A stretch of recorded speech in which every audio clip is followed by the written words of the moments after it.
오늘 본문을 통해서 누구를 의지할 것인가 라는 제목으로 말씀 연대를 같이 나누겠습니다.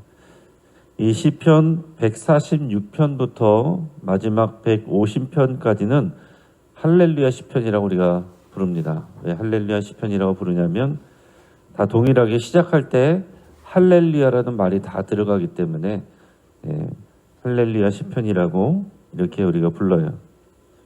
오늘 이 146편에서는 사람이 아니라 오직 하나님만 의지해야 되는 그 이유가 무엇인가, 하나님이 통치하시는 성격은 어떤 것인가, 그것을 우리에게 알려준다고 할 수 있어요. 자, 여러분, 의자가 두 개가 있습니다. 하나는 아주 정교하고 화려하게 만들어진 의자예요. 겉에는 금으로 장식이 되어 있습니다. 굉장히 튼튼해 보이고 그리고 비싸고 화려합니다. 근데 그 의자의 다리 밑은 고정되지 않은 모래 위에 있어요. 반면에 나무 하나는 소박하고 투박한 나무 의자입니다. 근데 이 의자는 거대한 안반 위에, 바위에 단단하게 고정이 되어 있습니다. 자, 폭풍우가 앞으로 불어치는 날에 그러면 우리는 어느 의자에 우리 몸을 맡길 것인가?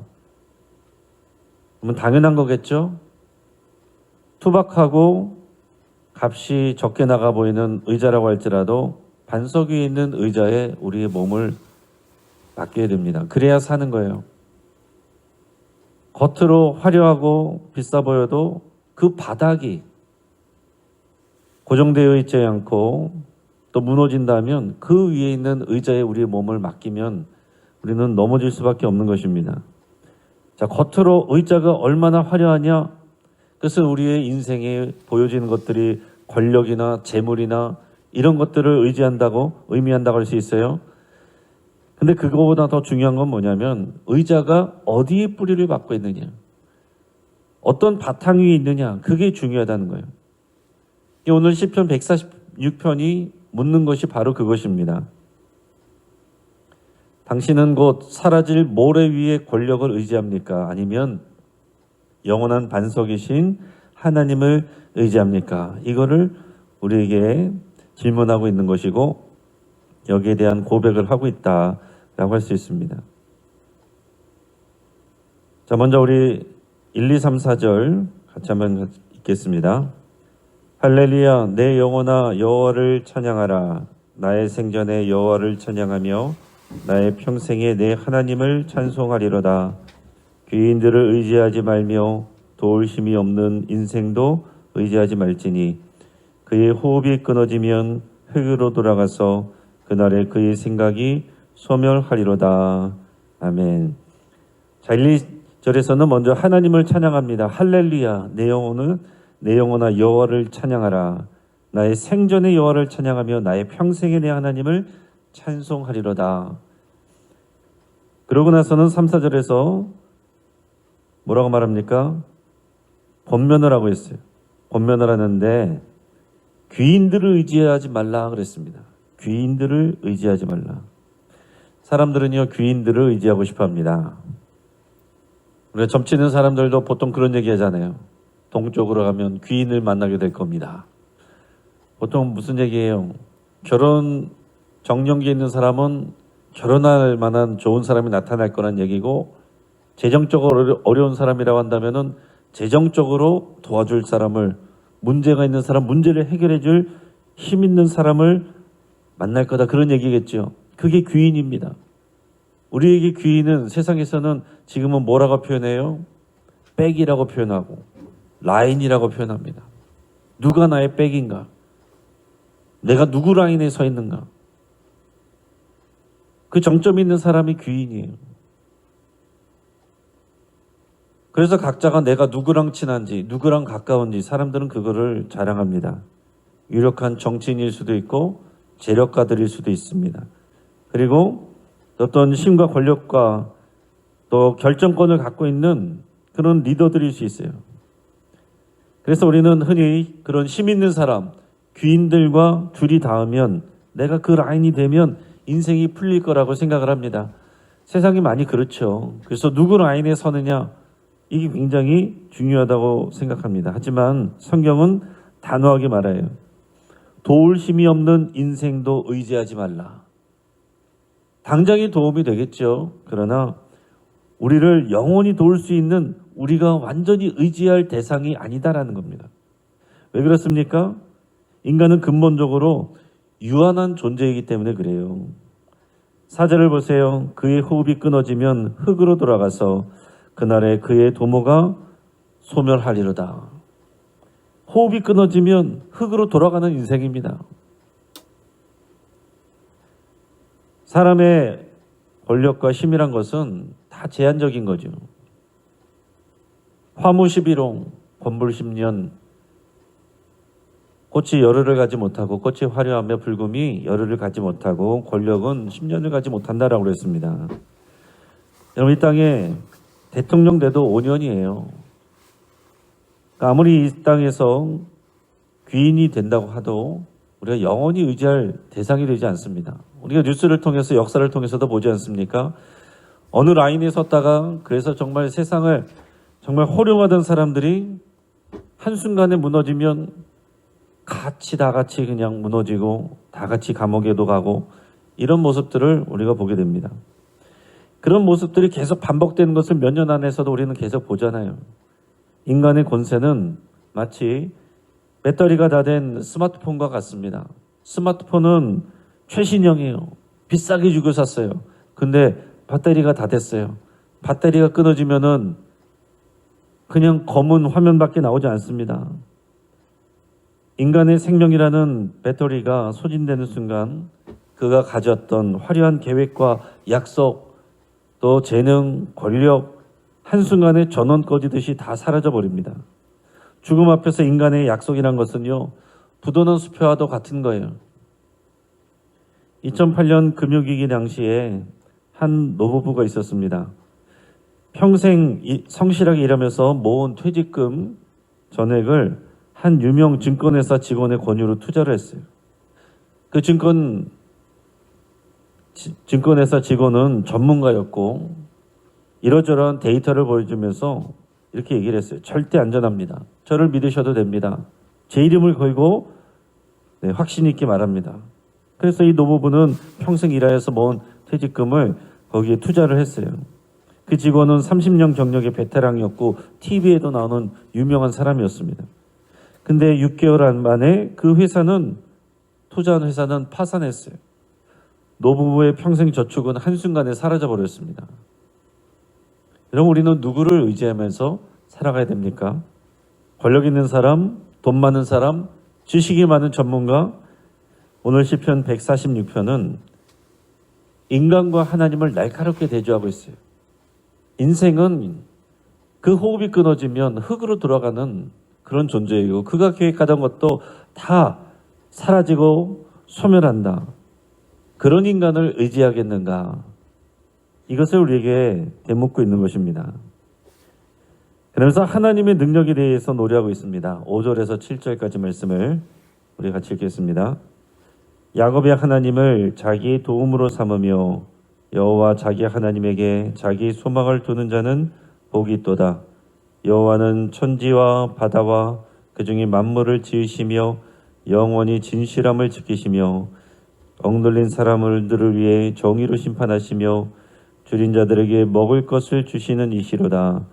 여호와께서는 갇힌 자들에게 자유를 주시는도다. 아멘. 자, 인간의 허무함을 얘기를 했는데 그와 대조적으로 하나님의 영원하신 능력을 노래하고 있습니다. 야곱의 하나님을 자기의 도움으로 삼으며 여호와 자기 하나님에게 자기의 소망을 두는 자는 복이 있도다. 여러분 우리의 영원한 소망은 여호와 하나님이십니다. 그 영원한 하나님의 소망이 우리에게 정말로 실제적으로 나타난 최종적인 소망, 산 소망 되신 분이 예수 그리스도입니다. 그러니까 우리는 예수님을 기다리는 것은 우리의 가장 산 소망 되신 귀인을 기다리는 거예요. 여러분 점치고 어디 가서 귀인 만나려고 기다리지 마시고 성탄절의 이 대림절 기간에 이 성탄을 기다리며 산소망 되신 예수님을 사모하고 기다리시기를 축복합니다. 인간은 호흡이 끊어지면 끝나지만 우리 하나님은 천지와 바다와 모든 우주와 인생을 창조하신 하나님이시고 영원하신 하나님이세요. 인간은 자기가 한 약속도 지킬 힘이 없는 사람들입니다. 우리가 그런 말을 많이 하고 많이 듣기도 합니다. 미안해, 약속을 못 지켰어.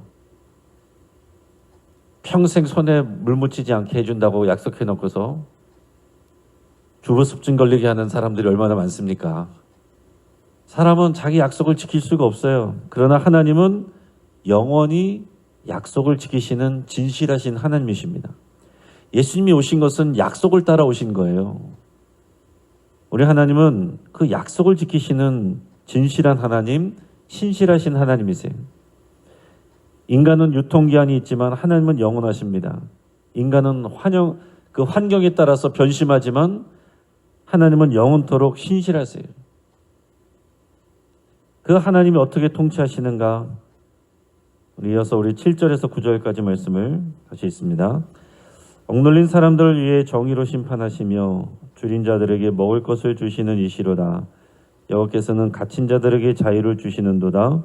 여호와께서 맹인들의 눈을 여시며 여호와께서 비굴한 자들을 일으키시며 여호와께서 의인들을 사랑하시며 여호와께서 나그네들을 보호하시며 고아와 과부를 붙드시고 악인들의 길은 굽게 하시는도다. 아멘. 자, 여기서 보면요, 크게 두 부류가 있는데 의인과 악인이 있어요. 특히 시편에서는 또 의인과 악인을 구분해서 얘기를 합니다. 또 구약의 율법이 그 말씀이 기준이 돼서 의인과 악인을 나누는 거예요. 당연히 의인을 돌보시고 악인들은 벌하시는 권선징악의 하나님이십니다. 그런데 그게 다가 아니에요. 여러분, 세상에서도 그런 가치 기준은 어떤 것입니까? 의인은 그냥 의로운 사람만 말하는 것이 아니라 우리의 스펙이나 우리의 경력이나 우리의 출신 성분이나 이런 것들로 가르잖아요.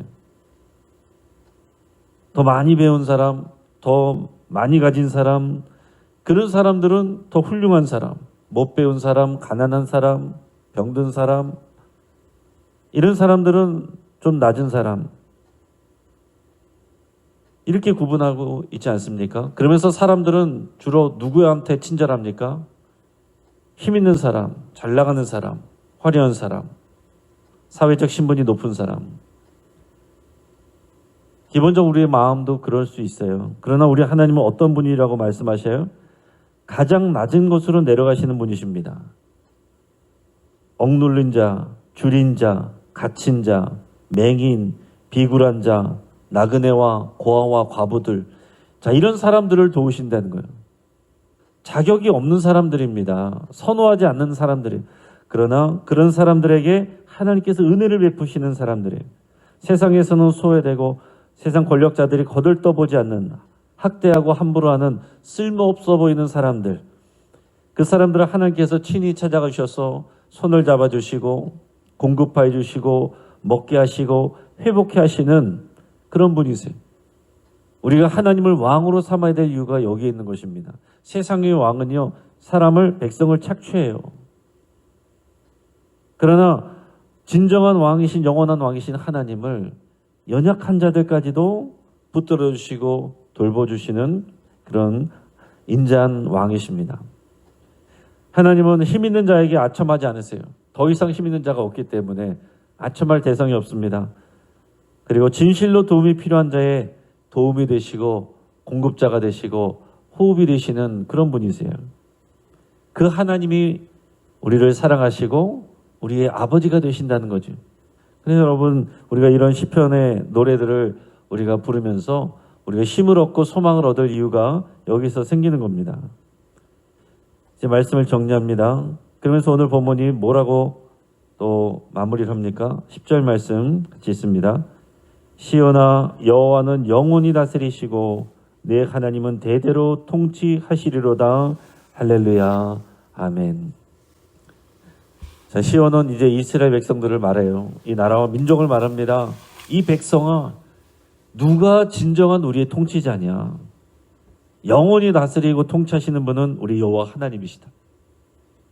세상의 권력자들과 힘 있는 사람들에게 아부하고 아첨하고 그들에게 인생을 맡기지 말고 가장 낮은 자에게도 은혜와 긍휼을 베풀어 주시고 변치 않는 우리 신실하신 하나님 통치자 우리 여호와 하나님을 의지하고 찬양하라. 그게 오늘 시편의 결론입니다.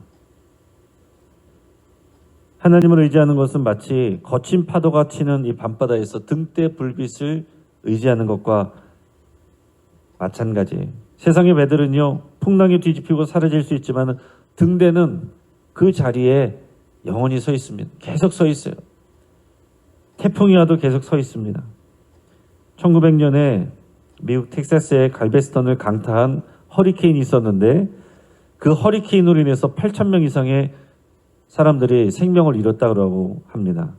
도시는 순식간에 물에 잠겼습니다. 건물들이 대부분이 다 무너졌어요. 사람들은 살기 위해서 무엇이든지 붙잡았어요. 당장 눈앞에 보이는 것들을 붙잡았습니다.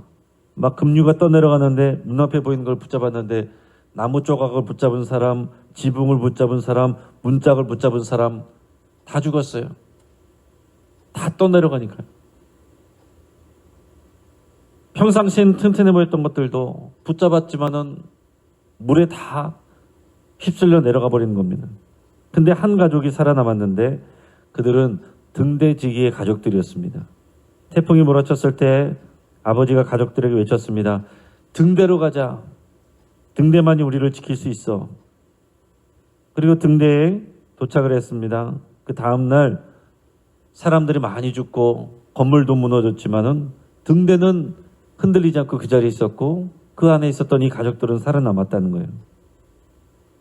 왜냐하면 그 등대는 바위 위에 견고하게 세워져 있었기 때문에 그렇습니다. 여러분 인생의 폭풍이 몰아칠 때 우리는 무엇을 붙잡겠습니까? 평안할 때는요. 사람들이 말하고 생각하는 것들이 다 우리를 지켜주는 것 같아요. 그게 안전한 의자 같습니다. 그러나 정말로 인생에 폭풍이 몰아칠 때, 태풍이 몰아칠 때, 비바람이 몰아칠 때 정말 우리가 우리 인생과 우리의 몸과 생명을 의지할 것은 누구인가 하는 것이 분명해지는 거예요. 내일이면 사라질 안개 같은 인간의 힘에 목매지 마시길 바랍니다. 대신 영원히 변치 않으시고 우리의 눈물을 닦아주시며 우리의 필요를 공급하여 주시고 공평하게 다스려 주시는 우리 여호와 하나님께 소망을 두시길 바랍니다. 산소망 대신 예수님을 바라보시길 바랍니다. 야곱의 하나님을 자기 도움으로 삼는 자들은 복이 있다. 영원히 여호와 하나님을 찬양하라. 이것이 우리를 향한 주님의 음성입니다. 같이 기도하겠습니다. 오늘 말씀을 붙잡고 함께 기도합니다. 여호와 하나님이 우리의 왕이시고 예수님이 우리의 산소망 되시며 주님이시라고 여러분 고백하시고 주님을 사랑한다고 찬양한다고 그렇게 고백하시길 바랍니다. 내가 사람을 의지하지 않고 주님만을 의지하기로 결단할 수 있길 바랍니다. 사람들과 관계를 끊으라는 게 아니에요. 사람들은 하나님이 도와주시고 보내주시는 주님의 통로가 될 수 있습니다. 그러나 의지의 대상이 아닙니다. 내가 지금 의지하는 사람들, 그 사람들을 넘어서 그 사람들을 보내주신 하나님을 의지한다고 여러분 그렇게 고백하시길 바랍니다. 하나님의 능력으로 통치하시고 다스려달라고 여러분 기도하시면서 여러분의 삶에 우리 삶의 모든 영역들의 주인이 우리 하나님이시라고 그렇게 고백하시길 바랍니다. 환우들을 위해서 함께 기도하시고 여러분들의 치유를 위해서 함께 기도하시고 오늘 있을 우리 새로운 삶 1대1 교육을 마지막 교육을 위해서 함께 기도해 주시고 금요일에 있을 1일 부흥회를 위해서 함께 또한 기도하겠습니다. 이 시간 주여 한번 부르짖고 합심해서 함께 기도합니다. 주여 오늘 할렐루야 내 마음의 염소를 드립니다. 주여